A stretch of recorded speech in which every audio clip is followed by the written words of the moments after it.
Hai semua, perkenalkan nama saya Elizabeth Henry Quest, nomor regis 2020-440-826. Di sini saya akan menjelaskan sedikit tentang usaha saya yang akan saya jalankan, yaitu usaha roti bakar. Latar belakang yang pertama, industri roti bakery merupakan bagian dari industri makanan jadi yang memanfaatkan tepung terigu sebagai bahan utama dalam proses produksinya. Di dalam ilmu pangan, roti dikelompokkan dalam produk bakery bersama dengan cake, donat, biskuit, roll, cracker, dan pie. Roti merupakan produk bakery yang paling pertama dikenal dan paling populer.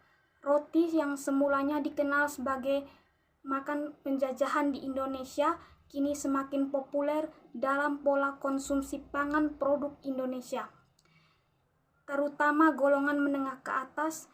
Memang mula-mula hanya pada kelompok masyarakat tertentu, sebatas sebagian sarapan pagi yang umumnya disajikan bersama-sama dengan telur dadar atau segelas susu. Kemudian berkembangnya menjadi pola makanan masyarakat kota yang sibuk. Kini roti seringkali digunakan sebagai sarapan, kudapan, makanan siap santap ketika dibutuhkan. Keberadaan roti yang mula-mula disukai semua lapisan masyarakat menjadi peluang usaha roti ini semakin menjanjikan. Hal ini tentu saja tidak terlepas dari analisis permintaan dan penawaran produk tersebut.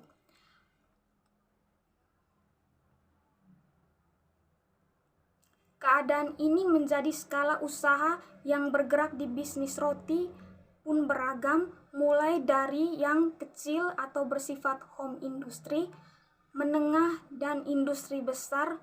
Banyak dijumpai perusahaan roti berskala kecil di seluruh Indonesia yang tetap bertahan dan mampu berkembang meskipun terkena dampak krisis ekonomi.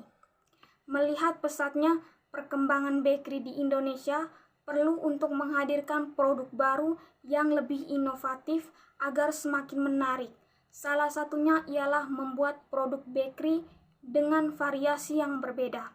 Hal ini berdampak pula pada peningkatan sumber daya manusia, waktu produksi, dan tentu saja penggunaan bahan baku dan pengetahuan dalam penggolongannya. Semua semata-mata untuk memenuhi kebutuhan dari para customer-nya.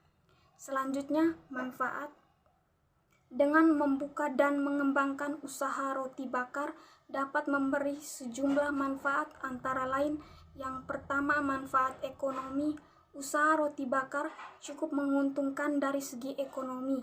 Harganya yang murah meriah, juga sangat terjangkau untuk semua kalangan masyarakat. Banyaknya peminat roti bakar akan memberikan keuntungan yang cukup menggiurkan dari segi ekonomi. Manfaat sosial. Usaha roti bakar dapat memenuhi kebutuhan masyarakat berkaitan dengan makanan pokok. Selain itu juga dapat membuka lowongan pekerjaan bagi masyarakat yang membutuhkan. Selanjutnya, tujuan usaha. Adapun maksud dan tujuan dari usaha roti bakar ini antara lain, yang pertama, menciptakan lapangan kerja, yang kedua, menghasilkan keuntungan besar, yang ketiga, membangun bisnis profesional yang dapat meningkatkan perekonomian dan kesejahteraan masyarakat. Alur produksi bakery. Yang pertama, bermula dari pembelian bahan seperti tepung, gula, minyak, dan lain-lain. Yang kedua, semua barang masuk ke gudang atau yang dianggap gudang. Yang ketiga, bagian produksi atau dapur mengambil barang dari gudang. Yang keempat, hasil produksi yang berupa pesanan pelanggan rutin langsung dicatat dari penjualnya. Yang kelima, pelanggan yang tidak rutin membeli di roti. Yang keenam, barang konsumsinya atau titipan dicatat di toko roti. Yang ketujuh, distribusi lebih besar dari usaha roti melalui agen-agen. Yang kedelapan, agen-agen membawai gerobak-gerobak roti. Selanjutnya, Labanya modal awal 5 juta. Pendapatan yang pertama, pendapatan per malam rata-rata sebanyak 15 bungkus. Harga rata-rata sama dengan 11.500 kali 15 bungkus sama dengan 172.500. Jadi penghasilan bruto semalam 172.500. Laba kotor harian 172.500 per bulan 5.175.000. Biaya operasional yang pertama gaji karyawan 600.000, biaya transportasi 200.000, biaya sewa tempat 200.000, biaya bahan-bahan 2.250.000. Total biaya operasional 3.250.000. Selanjutnya laba bersih per bulan, BEP atau break even point. Laba bersih per bulan 1.925.000. BEP sama dengan modal awal. Sama dengan 4.700.000 dikurangi dibagi 1.925.000 per bulan sama dengan 2,5 per bulan. Biaya bahan yaitu modal yang ditaksir dalam pembuatan satu bungkus roti bakar. Penghitungannya harga satuan per bungkus roti 3.000, modal dari rasa dan susu yang diberikan dalam satu bungkus roti bakar yang sudah ditawarkan ditaksir sekitar 2.000. Jadi biaya bahannya itu 3.000 tambah 2.000 sama dengan 5.000 per bungkus. Biaya bahan baku sama dengan 30 kali 15 sama dengan 5.000 sama dengan 2.250.000. Strategi pemasaran. Yang pertama, 1. Tentukan target pemasaran toko roti.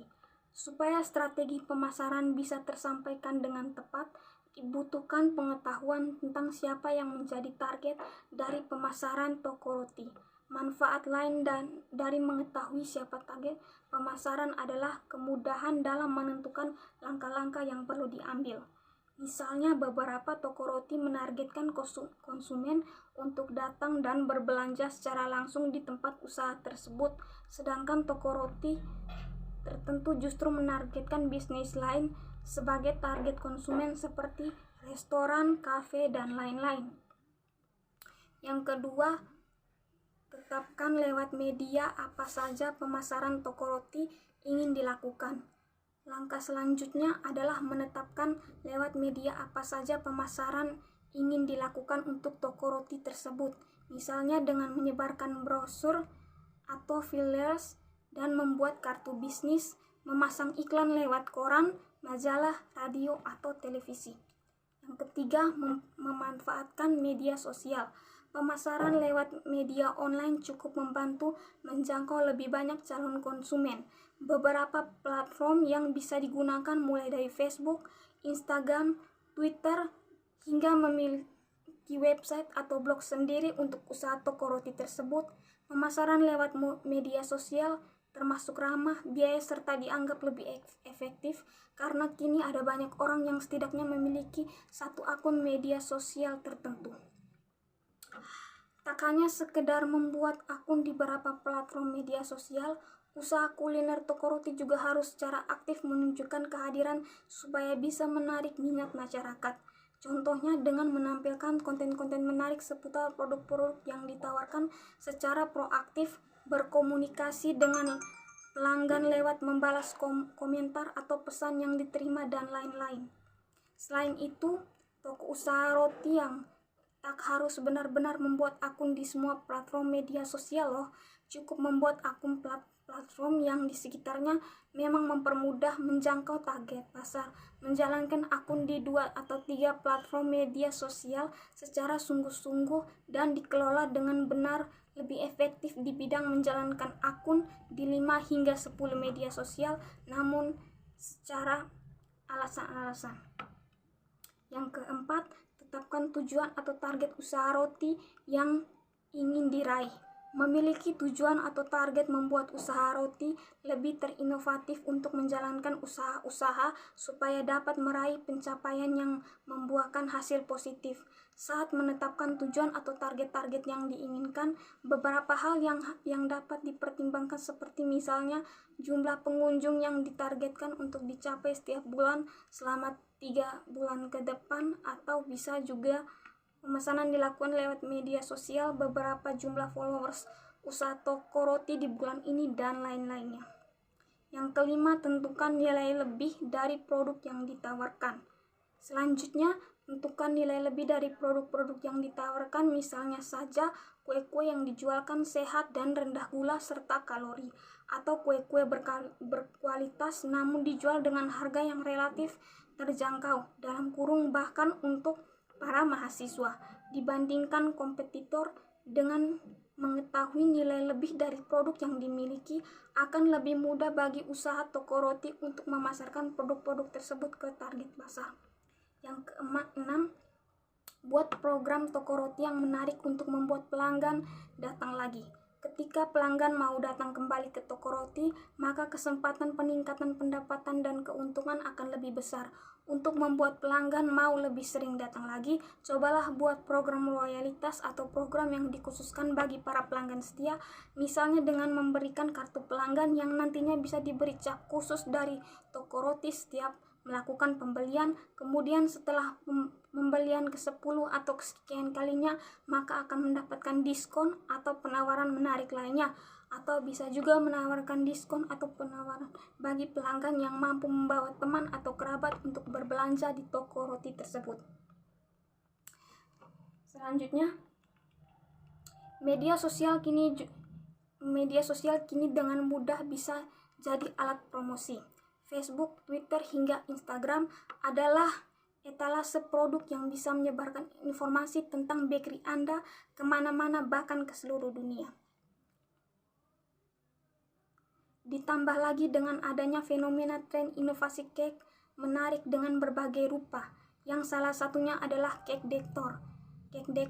Saat ini banyak pelaku usaha yang memulai menawarkan produk melalui sosial media dan mempergunakan platform tersebut untuk menunjukkan keindahan dan kelezatan produk bakery-nya tersebut. Misalnya di Instagram dengan menampilkan jutaan foto mungkin yang sejenis. Ingin terlihat menonjol dan lebih dibandingkan dengan yang lain, ini caranya. Yang pertama, pelajari teknik pengambilan sudut foto yang menarik. Misalnya dari segi pencahayaan atau penataan posisi makanan. Yang kedua, Anda bisa mempelajari dari foto-foto bakery yang lain yang tampak profesional. Yang ketiga, gunakan latar belakang foto yang menarik. Yang keempat, jika mungkin gunakan latar belakang yang alami seperti suasana pedesaan. Jika tidak bisa, Anda bisa membeli latar belakang yang portable dengan beragam corak yang bisa dibawa kemana-mana. Yang kelima, jadikan akun Instagram Anda mudah dicari, misalnya dengan menambah pagar atau hashtag. Yang keenam, gunakan hashtag yang sedang populer, misalnya hashtag Mother Day, hashtag Valentine Day, hashtag National Cake Days. Yang ketujuh, kreasikan bakery Anda sesuai dengan topik yang sedang tren agar mudah dicari.